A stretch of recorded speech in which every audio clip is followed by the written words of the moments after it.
ഇപ്പോൾ നമ്മോടൊപ്പം ഈ ഒരു വിഷയത്തിൽ പ്രതികരിക്കാൻ സ്വർണ്ണ വ്യാപാരി കൂടിയായ ശ്രീ അരുൺ മാർക്കോസ് ചേരുന്നുണ്ട്. ശ്രീ അരുൺ മാർക്കോസ്, സ്വർണ്ണവില അങ്ങനെ ചാഞ്ചാടി നിൽക്കുകയാണ്. എപ്പോൾ സ്വർണം വാങ്ങണമെന്നൊരു ആശങ്കയാണ് സാധാരണ ജനങ്ങൾ അല്ലെങ്കിൽ ഉപഭോക്താക്കളെ സംബന്ധിച്ചിടത്തോളം ഉള്ളത്. കാരണം സ്വർണ്ണവില ഇനിയും കുറയുമോ, ഇപ്പോൾ വാങ്ങുന്നത് ഉചിതമാണോ, അതോ പഴയ സ്വർണം വിൽക്കാൻ പറ്റിയ സമയമാണോ, എങ്ങനെ കുറേയധികം ചോദ്യങ്ങളാണ് ബാക്കിയുള്ളത്. എന്തായാലും സ്വർണം വാങ്ങാൻ ആഗ്രഹിക്കുന്ന ആളുകൾക്ക് ഇന്ന് ഉച്ചയ്ക്ക് ശേഷമുള്ള വില വ്യത്യാസം അല്പം ആശ്വാസമാണല്ലേ? അതെ, ഇന്നിപ്പോ ഗ്രാമിന് ഏകദേശം 85 രൂപയോളം കുറഞ്ഞിട്ട് 14,475 എന്ന നിരക്കിലാണ് 1 ഗ്രാം സ്വർണത്തിന് വില പോകുന്നത്.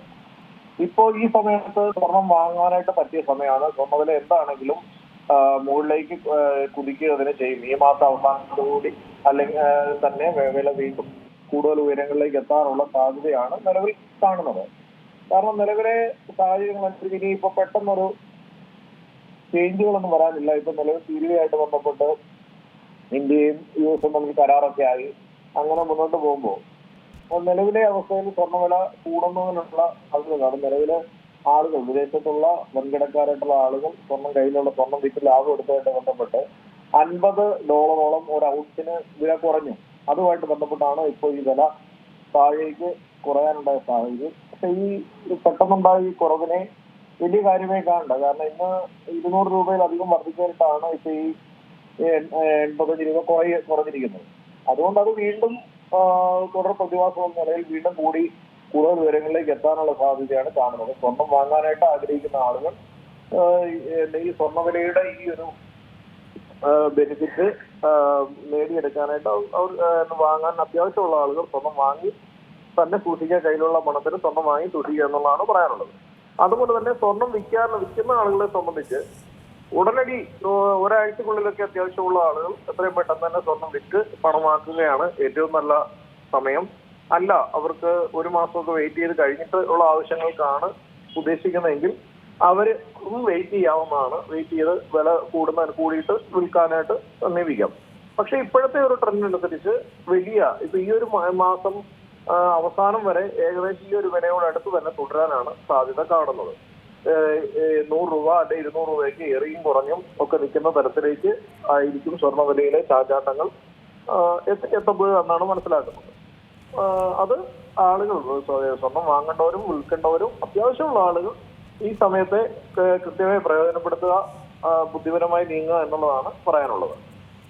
ഈ പറഞ്ഞതുപോലെ തന്നെ സ്വർണ്ണവില ഉയരാനുള്ള ഒരു സാഹചര്യങ്ങളും ഘടകങ്ങളും തന്നെയാണ് നിലവിലുള്ളത്.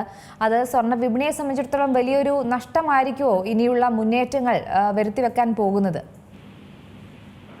ഇനിയുള്ള മുന്നേറ്റങ്ങളെ സംബന്ധിച്ച് 2026 ഈ വർഷം അവസാനത്തോടുകൂടി $6,000 സ്വർണ്ണവില എത്തുമെന്നുള്ളതാണ് സാമ്പത്തിക വിദഗ്ധർ സൂചിപ്പിക്കുന്നത്. പക്ഷെ നിലവിലെ സാഹചര്യത്തിൽ അതിപ്പോ 5,000-ന് തൊട്ട് മുകളിലായിട്ടാണ് നിൽക്കുന്നത്. 5,050 ഒക്കെ ആയിരുന്നു രാവിലെയെങ്കിൽ അത് $50 താഴ്ന്ന് 5,000-നോടടുത്ത് ഉള്ള റേറ്റിലാണ് ഇപ്പോൾ വ്യാപാരം തുടരുന്നത്. അത് പക്ഷെ ഈ ഒരാഴ്ചക്ക് ശേഷം വീണ്ടും അത് മുകളിലേക്ക് തന്നെ എത്താനായിട്ടുള്ള സാധ്യത തള്ളിക്കളയാനായിട്ട് സാധിക്കില്ല. എന്നിരുന്നാലും മുന്നോട്ടുള്ള ഒരു ലോങ് റണ്ണിൽ വില കൂടുക തന്നെ ചെയ്യുമെന്നുള്ള കാര്യത്തിൽ യാതൊരു സംശയവും വേണ്ട. കൂടുതലായി സ്വർണം വാങ്ങുന്ന ഒരു പ്രവണതയാണല്ലോ ഇപ്പോൾ ഉള്ളത്. കേരളത്തിലെ ട്രെൻഡ് അനുസരിച്ച് ഇപ്പോൾ സ്വർണ്ണാഭരണങ്ങൾ വാങ്ങുന്ന ആളുകളുടെ ഒരു ശൈലി മാറിയിട്ടുണ്ട്. അതായത് ഈ സ്വർണ്ണ ആഭരണങ്ങൾക്ക് പകരം അത് നിക്ഷേപം എന്ന തരത്തിലേക്ക് മറ്റെന്തെങ്കിലും സ്വർണ്ണ കട്ടികളിലേക്കൊക്കെ വാങ്ങുന്ന ആളുകളാണോ ഉള്ളത്? അങ്ങനെ വാങ്ങുന്ന ആളുകൾ എൻക്വയറീസ് ഉണ്ട്, കോയിനായിട്ട് വാങ്ങുന്ന ആളുകളുണ്ട്. പക്ഷെ എന്നിരുന്നാൽ തന്നെ സ്വർണ്ണ ആഭരണങ്ങളായിട്ട് തന്നെയാണ് ആളുകൾ വാങ്ങുന്നത്. വാങ്ങുന്നതിന്റെ അളവ് വളരെ ഗണ്യമായി കുറഞ്ഞിട്ടുണ്ട്. ലൈറ്റ് വെയിറ്റ് ആഭരണങ്ങളിലേക്ക് ആളുകൾ തിരിഞ്ഞിട്ടുണ്ട്. അതുപോലെ തന്നെ ആളുകൾ വെള്ളി ആയിട്ട് ഇത് മേടിച്ച് കോയിനായിട്ടും അല്ലെങ്കിൽ ബിസ്ക്കറ്റ് ആയിട്ടുള്ളതായിട്ടൊക്കെ വാങ്ങി വെക്കാനായിട്ട് ആളുകൾ ആഗ്രഹം പ്രകടിപ്പിക്കുന്നുണ്ട്.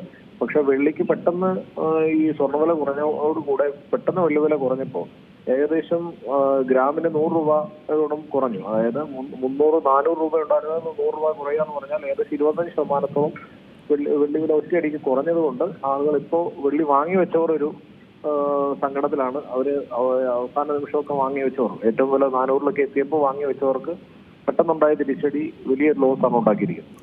ഒരു കാര്യം കൂടെ, ഇപ്പോൾ നമുക്കറിയാം ഈ ഒരു സ്വർണം കൂടുതൽ ആളുകൾ വാങ്ങുന്നത്, ഇപ്പം നമുക്കറിയാം ഒരു ദിവസം തന്നെ 2-3 തവണയൊക്കെ സ്വർണ്ണവില മാറി മറിയുകയാണ്. അപ്പോൾ ഏത് ടൈമിലായിരിക്കും കൂടുതൽ ബിസിനസ് സാധ്യതയുള്ളത്? കാരണം ഉച്ച കഴിഞ്ഞ് ആളുകൾ വാങ്ങുന്ന ഒരു പ്രവണതയാണോ ഇപ്പോൾ കണ്ടുവരുന്നതും?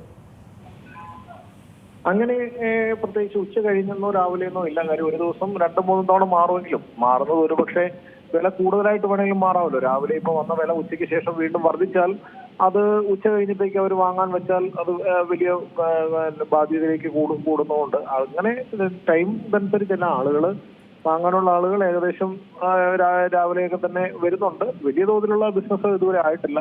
വളരെ മന്ദീഭവിച്ചാണ് ബിസിനസ് പോയിക്കൊണ്ടിരിക്കുന്നത്. ശരി, വളരെയധികം നന്ദി ശ്രീ അരുൺ മാർക്കോസ് ഈ അവസരത്തിൽ പ്രതികരിച്ചത്. ഏറ്റവും പുതിയ വാർത്തകളും വിശേഷങ്ങളും വിരൽ തുമ്പിലറിയാൻ സീ മലയാളം ന്യൂസ് എല്ലാ ഡിജിറ്റൽ പ്ലാറ്റ്ഫോമുകളിലും ലഭ്യം.